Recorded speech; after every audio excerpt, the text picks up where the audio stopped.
So yeah, good afternoon, guys. This is Ryan, founder RionFx, and today we're going to be talking about trading psychology versus market psychology. I, for one, believe that a lot of people have misconcepted and misunderstood the difference between market psychology and trading psychology. And the truth about it is, if you are not very much, well studied, you also would confuse it. So, what exactly is uh, market? What exactly is market psychology? Okay, so market psychology is a bit different from trading psychology. Market psychology has to do with the market itself, that is the entire market. While trading psychology, on the other hand, has to do more with the trader as a person, his ability to execute, analyze the emotions that he has to go through, and the psychological impact that it has on him or her as a person. While market psychology, on the other hand, has to do with the totality of the presence of everybody in the market. So we're talking based off um, individuals, retailers, institutions, banks, Federal Reserves, everybody, and the cycles that occur in the market. So there are a few things. There are a few. There are a few other things to note when we're looking at psychology as a whole, and one of it one of it is understanding the emotions that comes to play between a trader and the market.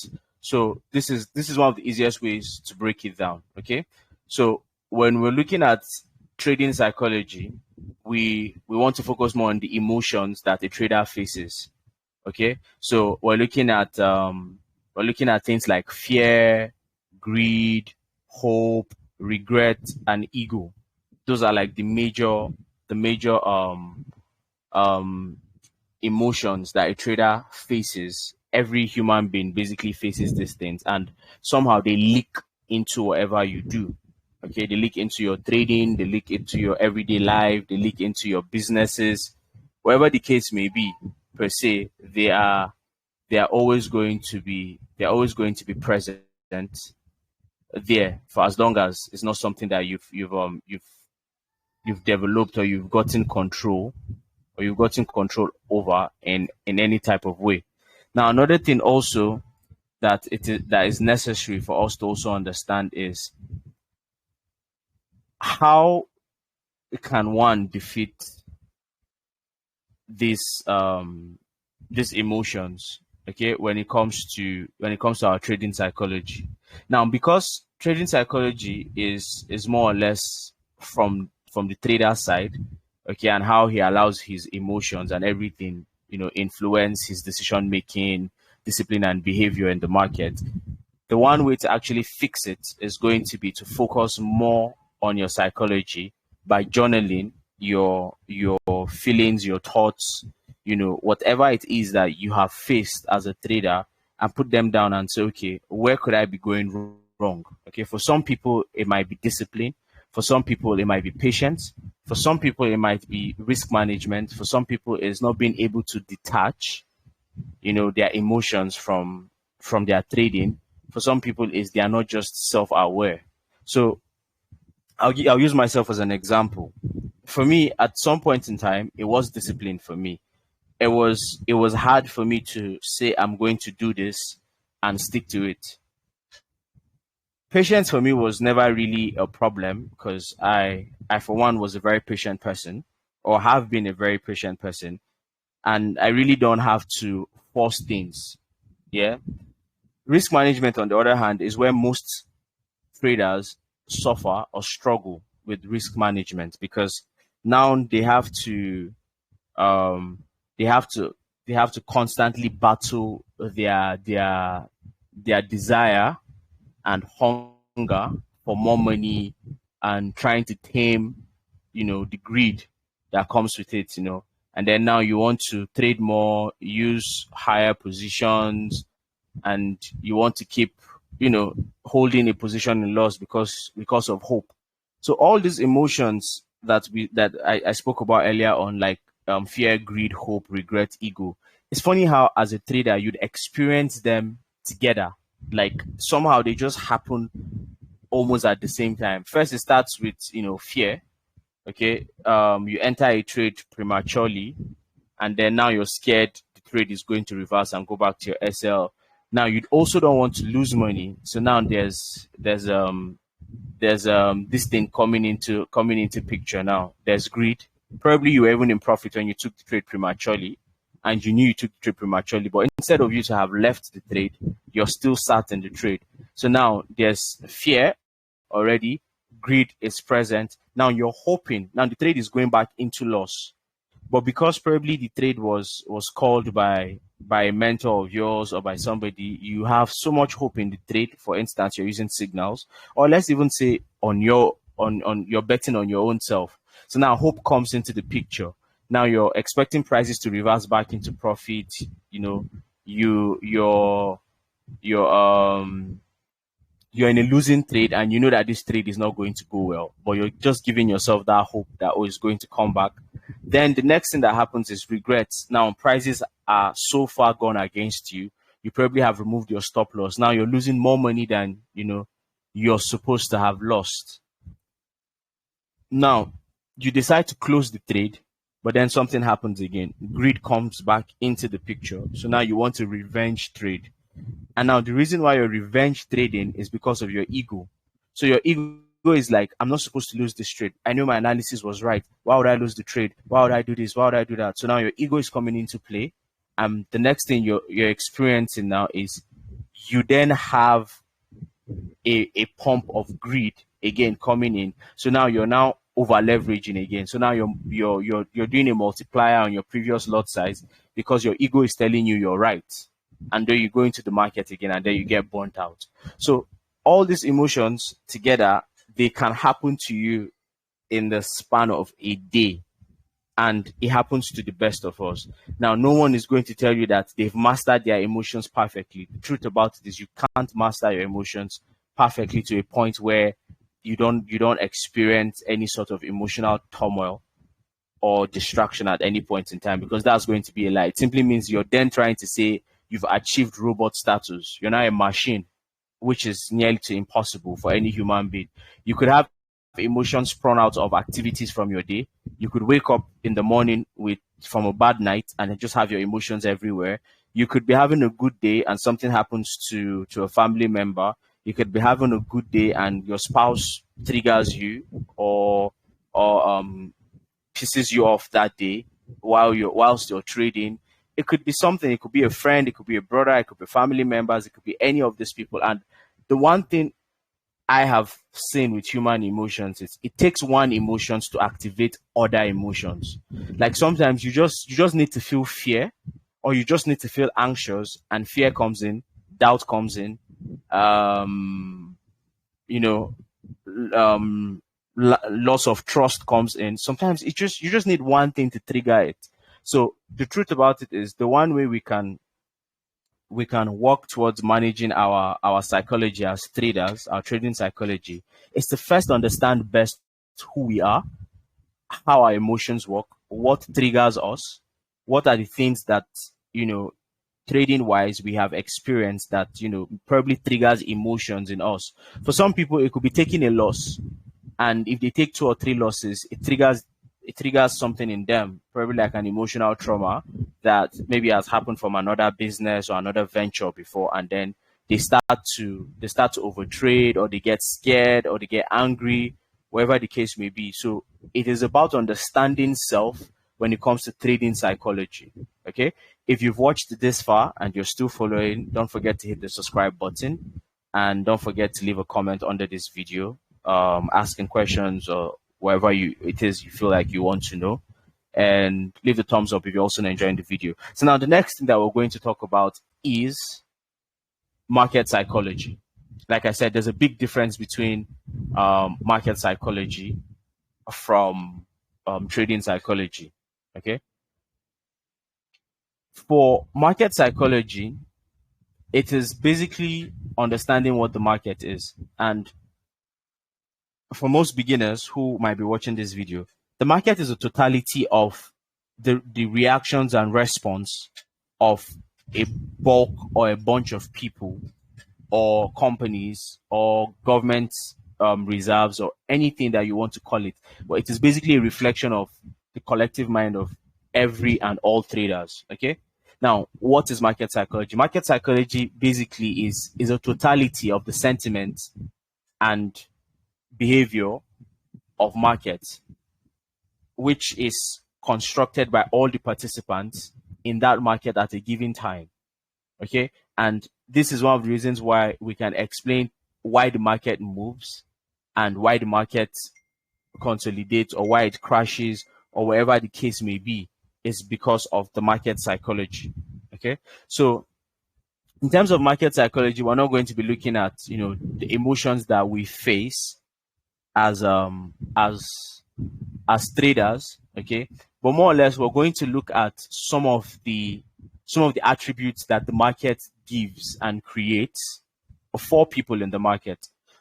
So I'll start with one. The first thing that the market gives is a cycle.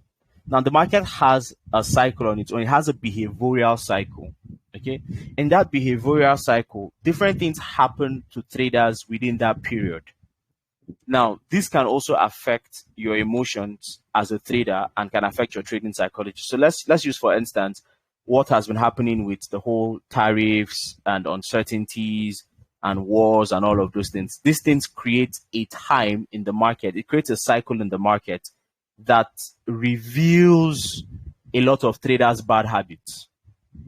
Okay, it's during this period you see traders who are not patient, traders who are chasing the market, and all of those things. Now, the market, like I said, moves in behavioral cycles. Okay, so first off, sometimes it's optimism. People are being very optimistic about the market. People are like, okay, the market is like, just after 2020, everybody was like, buy the dip. The dip is going to buy, and everybody was optimistic about it. Maybe a lot of people missed the initial entry, saw people making money, and then everybody became optimistic about it. This thing is paying. People are making money from the market, so everybody started jumping into the market. People started buying stocks, investing, trading forex. I think 2020 bettered the growth of forex in Nigeria. Like, it went from everybody doing it low key to boom. It was everywhere, for instance. Then the next phase of the market cycle would then become the excitement phase.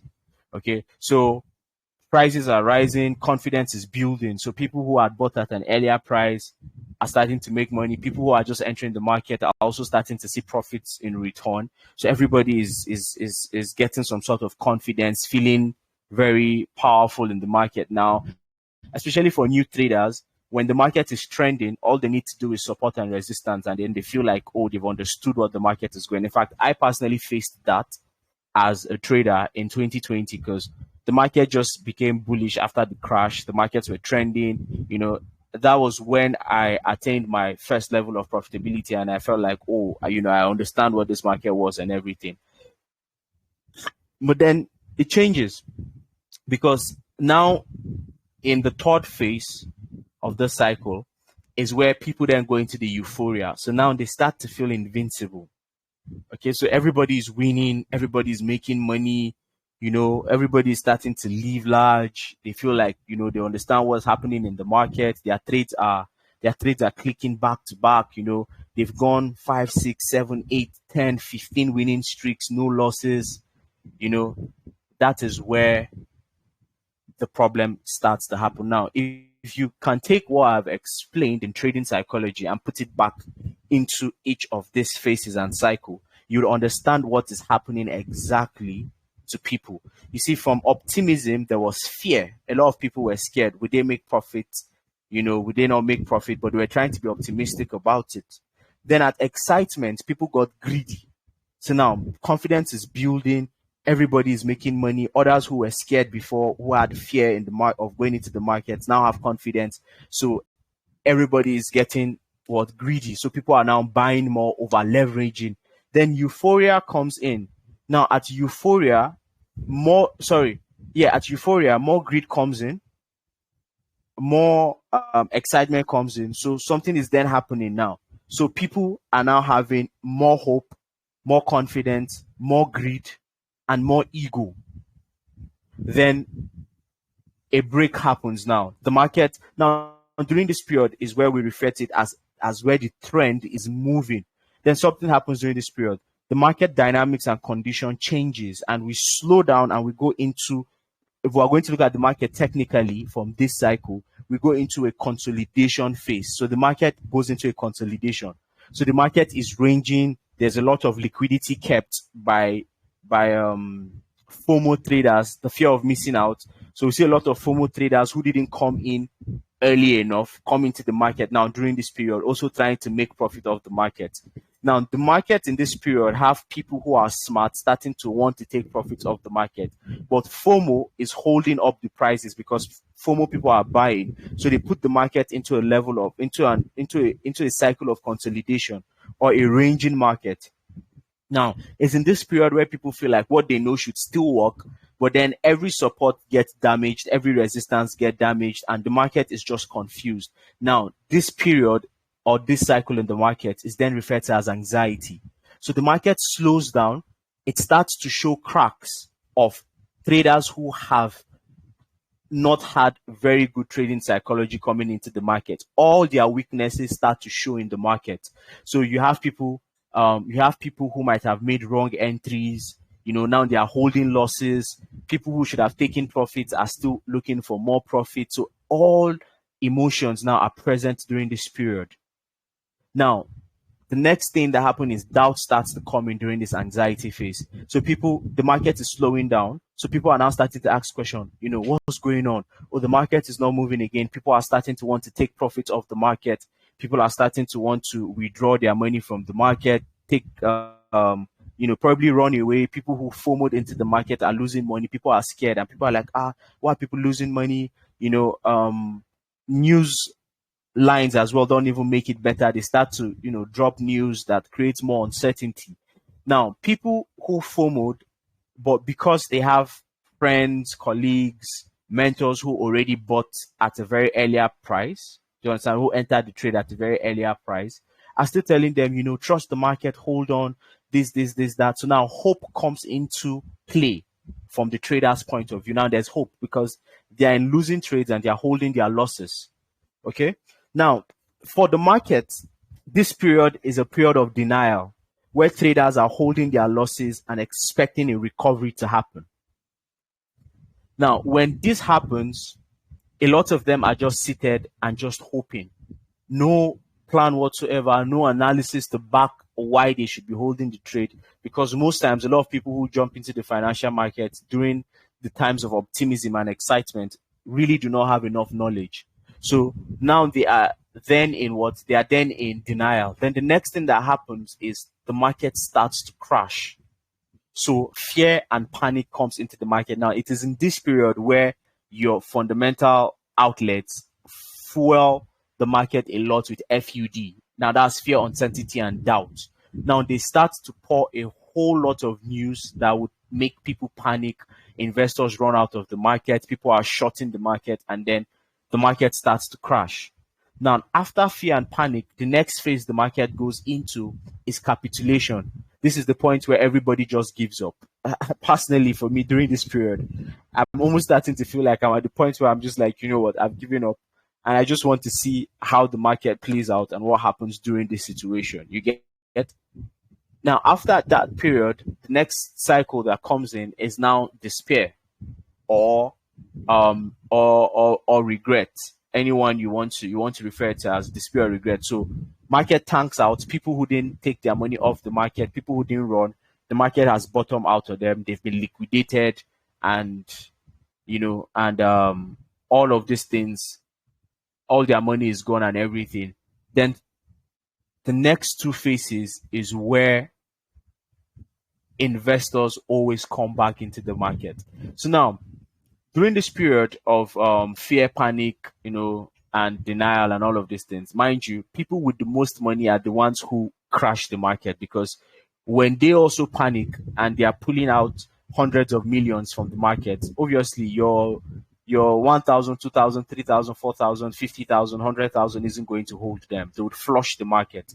Now, investors, on the other hand, smart investors, on the other hand, never want to buy prices at a high price. They want to buy it at a very low price. So when the market crashes so much to the point where everybody has given up, and then there's nobody, trying to buy the market back and everything. Now what happens during this period is smart investors then have an opportunity to buy the market at the cheapest price possible, with no competition. So there's nobody dragging prices with them again. They can easily just go and say, you know what, I want to buy this price for $1.20 for something usually that should have cost them $5. And now there's nobody dragging $1.20 with them. So they can as well just pump up more orders into that point and buy more. So what happens during this period now is they don't bring in a cycle of hope.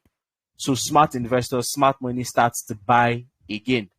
They start to invest into the market again because they are now buying at a cheaper price. And then when this happens, a lot of people then start to see hope in the market again. So they go into the market. And then the last but not the least phase is the recovery phase. So people who probably left their money, they start to see their money grow back again. The market is recovering. And for those who lost money, they somehow might still have hope, saying that the market is recovering again. And then they start to buy again. And now the market starts to trend confidently all over again. Now, this is exactly the market psychology curve. Now, if you put this side by side, it would look like there's a similarity between trading psychology and market psychology. But what really happens is your trading psychology appears in the markets. A totality of the trading psychology of traders all around the financial globe affects the market, leading to why the market psychology plays out.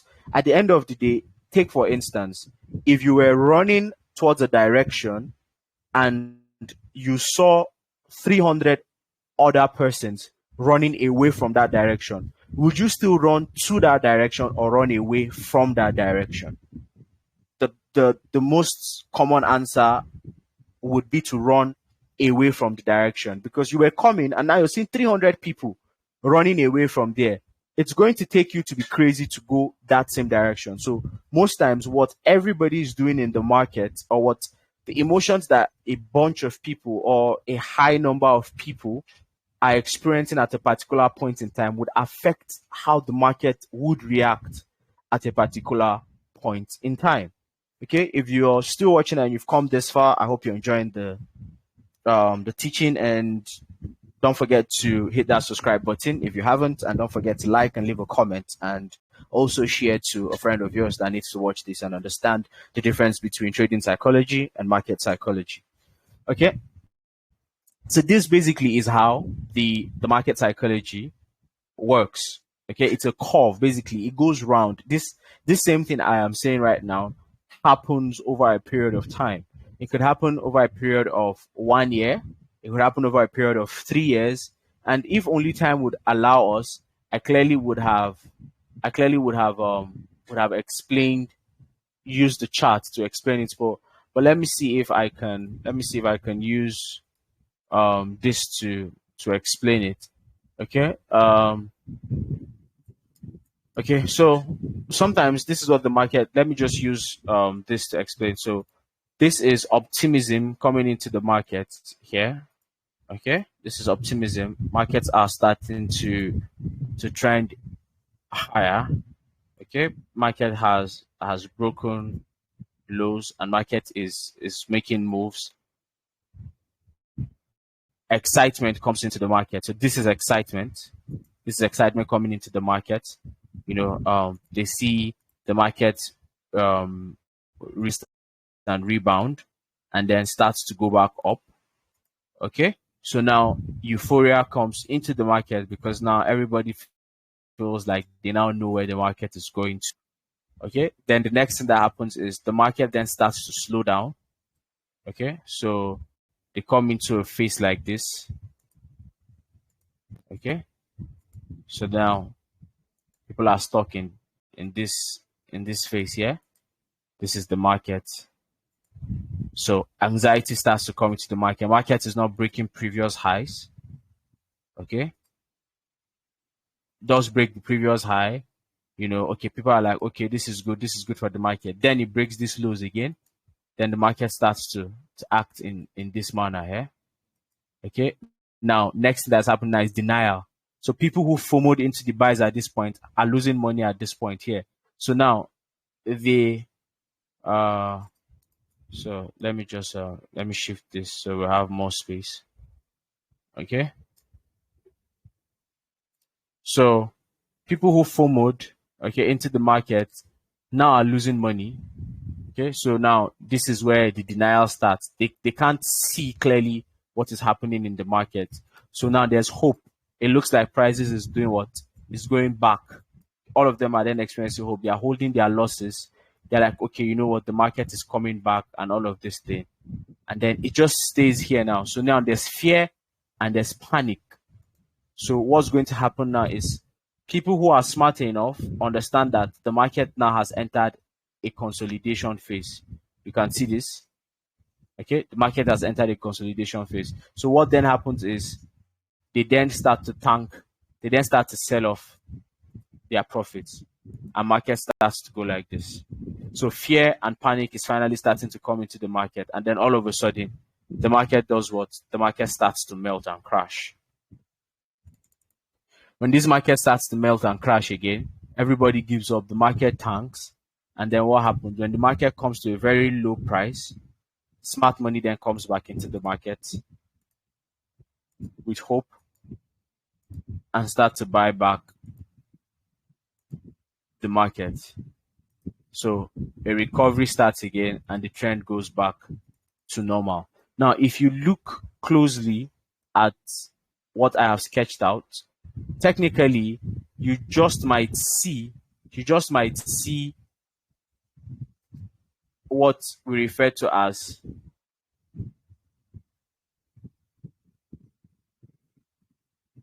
an expansion phase, an accumulation phase, a manipulation phase, and a distribution phase.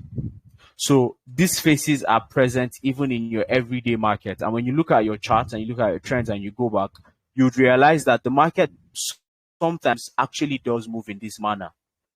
People consolidating at this point, for some reason, and then they became optimistic, and then now they are expanding, then market reaccumulates again. Okay, market reaccumulates here, manipulates the market, and then starts to distribute or deliver the prices back to the upside. So this is a natural market reoccurring phase that happens in the market, and these are the things that determine the market psychology. And what affects market psychology as well is the traders overall psychology, because every candlestick tells you a story of the history of traders between buyers and sellers. Okay, and yes, so that's that about the difference between trading psychology and market psychology. Okay, just to simplify it, trading psychology focuses on your personal mindset, while market psychology focuses on your collective emotions of everybody in the market. For trading psychology, the way you handle it is internally by understanding self. For market psychology, it's more external. You want to understand market sentiment. You want to be able to gauge people's overall fear, greed, fundamentals, and everything. You want to see what people are seeing differently in the market, and also gauge by that as well. For trading psychology, one of the biggest problems are greed, fear, and ego. For market psychology, the problem is following the crowd, panicking and becoming overly excited because the market is moving in a certain direction, and then you forget to pay proper attention to other things. And then the one way you can fix your trading psychology is by self-discipline, learning how to detach your emotions from the markets, journaling. And then whereas for market psychology, one way you can focus on the markets is by understanding how to apply technical analysis with fundamental analysis and building a sentiment around what the market is saying overall. So you want to listen to other market experts, hear what they are saying, and try to see if you can tune your mind to what they are saying and understand better what they mean. Okay, so that's one of the ways you can pull this off completely. Okay, so yes, that is that for trading psychology and market psychology. If you've enjoyed the video so far, don't forget to hit the like and subscribe button and watch other videos that will be appearing on your screen from time to time. And do make sure to click the link in my YouTube bio to join my Telegram community and enjoy free trades, fundamentals, and sentiment analysis from I and my team.